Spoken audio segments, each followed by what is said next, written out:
This video was originally produced for the Essay Library's 2026 Video Jam. Its public release is sponsored by Incogni. Something bothers me about all those draft memes. You know the ones. The US will topple a government or drop a bomb somewhere or threaten to. All serious, scary things, of course, but open social media anytime afterwards and you'll be faced with posts like these.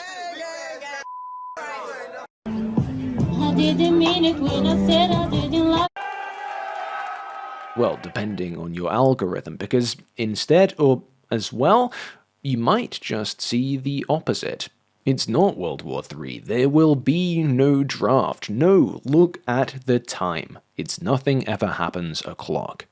In the classical Nothing Ever Happens meme, Chudjack, a Wojak-style drawing intended as a satire on 4chan/poll users, initially at least, points to a board sporting the titular phrase. Variations are endless, are reposted, further edited as news breaks, but society doesn't. At least not for those posting about it in online anglophone spaces. Didn't you hear? We bombed them and they didn't bomb us. Maduro's blackbagging was a nothing burger. And whatever happened with that new bird flu anyway? But I'm not so sure these are opposites. No, perhaps the significance lies not in the chaos or stasis these memes immanentize, but in that shared reflex toward immanence, in the way both of these modes can be read as expressing a politics of immediacy. Immediacy, as formulated by literary theorist Anna Kornbluh, describes the elevation of voice over words, presence over message. It's the infinite scroll. It's the authenticity of the webcam. It's being plugged in. It's everything a single tap away. Put simply, it's a culture that has lost the middle. As Kornbluh's title observes, this is the style of too late capitalism, that is, a present defined by a crisis of futurity, a beclouded non-horizon, with only permacrisis and the many looming unthinkables seeming to lie before us. There's no time to slow down and no point to thinking in terms of process, and the result is urgency and extremity, imminence as worldview. AGI is coming next year. China is always a few months away from collapse. Stop the boats now. Everything is always so back or so over, total loss or total victory, something huge or nothing at all. There's no space for a third option, let alone a fourth, fifth, sixth. Either it's happening, or it isn't. And spoiler alert, it isn't. Spectacle dominates utterly. Refer to the chart. And right on track, here comes the sponsor read. What a surprise, right? Another nothing burger for you to sit through. Well, no, actually today's sponsor Incogni is a service that helps combat a type of annoyingly normalized inconvenience, the data breach. These happen when data brokers, that is, companies that collect and sell data about you without your consent, get hacked. And every year there are more hacks. The number went up over 200% between 2023 and 2025, for instance. These brokers do legally have to delete your data if you request it, but who's got the time? Luckily, that's just what Incogni does on your behalf. I actually did a previous Incogni sponsorship and was gifted an account for it a couple of years back, so I can tell you honestly that you don't have to micromanage the service at all. Nearly 250 individual removal requests have been sent on my behalf. If I'd have done all that myself, it would have taken over a week of solid work. And if you do want to micromanage it, you can. The custom removals feature lets you submit specific pages for Incogni's removal process. The meme this video is about holds that we live in a world where nothing ever happens, but data breaches certainly do. So take your personal data back by going to incogni.com/garbage or by using my code GARBAGE at checkout. That link's down below. A counterpoint though. What if Chudjack is right? Or at least, what if he isn't wrong?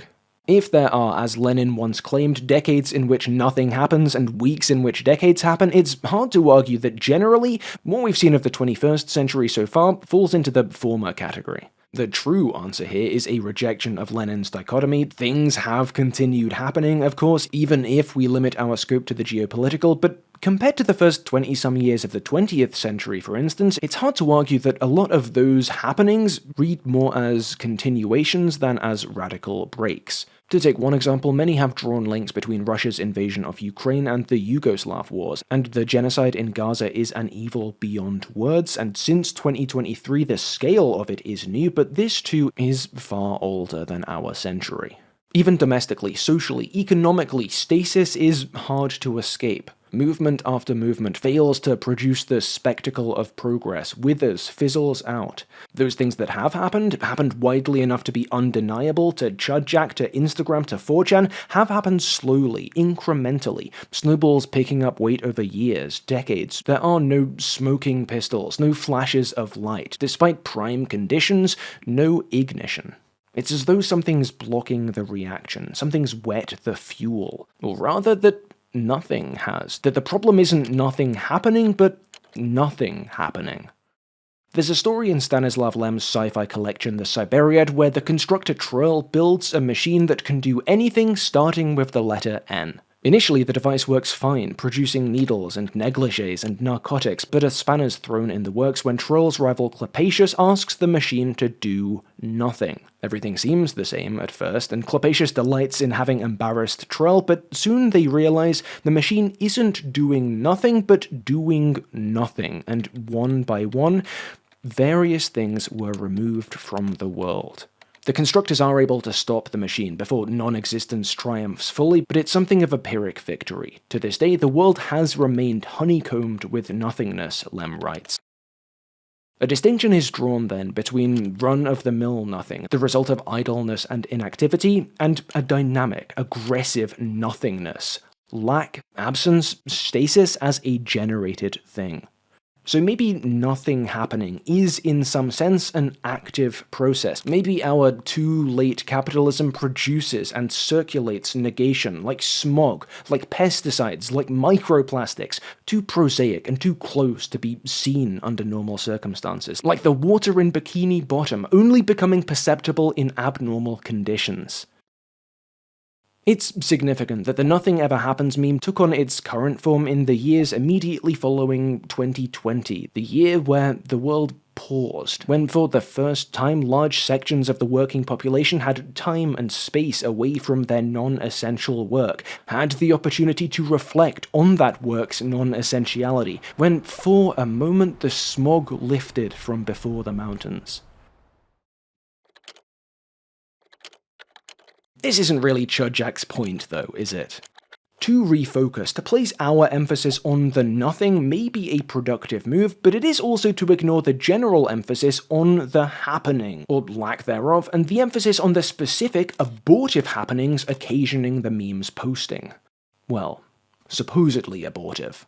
That is, memes pointing to COVID-19 as a nothing burger make an amount of sense from the perspective of the young and the immunocompetent, but something definitely happened to the tens of millions who died, the 400+ million who have suffered from long COVID, and the countless higher-risk individuals still unable to return to normal. Similarly, perhaps nothing is happening to Westerners living in the imperial core as a result of America's recent attack on Venezuela, but something certainly is to the citizens of Cuba, whose vital oil imports from the South American nation have been frozen by the Trump regime. Very quickly, nothing ever happens becomes I never bear witness to happenings which I feel count. In particular, there tends to be a troubling inversion at play when Nothing Ever Happens posts reference the war on Palestine. The typical dynamic is reversed. The continuing bloodshed is the nothing, with a lasting ceasefire, a lasting peace, becoming the elusive something. The slaughter visited upon these civilians does not, it seems, count. It isn't hard to follow the immediatist thread here. To an observer concerned with the spectacle of history rather than its processes, Israel has successfully rendered its genocide normal, but the result is a meme logic sympathetic to racial unpersoning.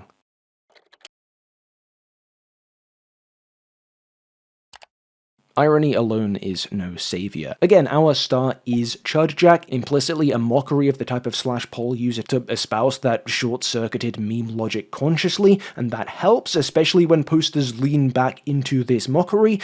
But as with any 4chan meme that breaks containment, the number of people reached far exceeds the number of people that know 4chan ball. Thank heavens for that, at least. And there is an allure. It is just easier if there are two choices, happening or nothing burger, lose or win. And perhaps there is an amount of psychological utility in reassuring yourself that however bad things are, the unthinkable, your own personal unthinkable, has not happened. But in the last analysis, I think this is, to use one of Kornbluh's phrases, a reflex that is ultimately crisis continuous. Immanence as worldview may itself be yet another way nothing is circulated. If the thing only happens when they come for you, when your draft number comes up, when the bombs drop, then you might as well stay passive in the meantime. To quote Kornbluh again, this is Pharmakon, remedy and poison in one. Mostly, it isn't that deep. Mostly, thought along these lines is tongue-in-cheek. Draft memes and chudjacks alike as an irony-poisoned culture's way of communicating the distress of a politically disenfranchised existence in an increasingly authoritarian world. You laugh or you cry, so laugh. Find a way through. But you must go through. We cannot inhabit back or over the nothing or the happening. We should not try to drag the facade of normalcy along with us, nor to lose ourselves within the doom spiral. We must do our best to dwell in the spaces between. Thanks for watching, and thanks again to Incogni for sponsoring. Check that link out down below. As mentioned at the start, this video was originally produced as part of the Essay Library's 2026 Video Jam. All 30-ish entrants had 48 hours to plan, write, record, and edit an essay responding to the prompt, win or lose. So I've also linked the full Video Jam playlist down below. There are some very cool essays in there. And huge shout out, as always, to all the names you're seeing on screen now, my supporters across YouTube and Patreon, especially Birding Baddie, Hanan, Daniel Goldhorn, Deathstroke HQ, Harry Price, Kwangyu Liu, Nothings, Something Capitalism Bad, Stephen Van Doren, Thomas R, and Weirdy Beardy.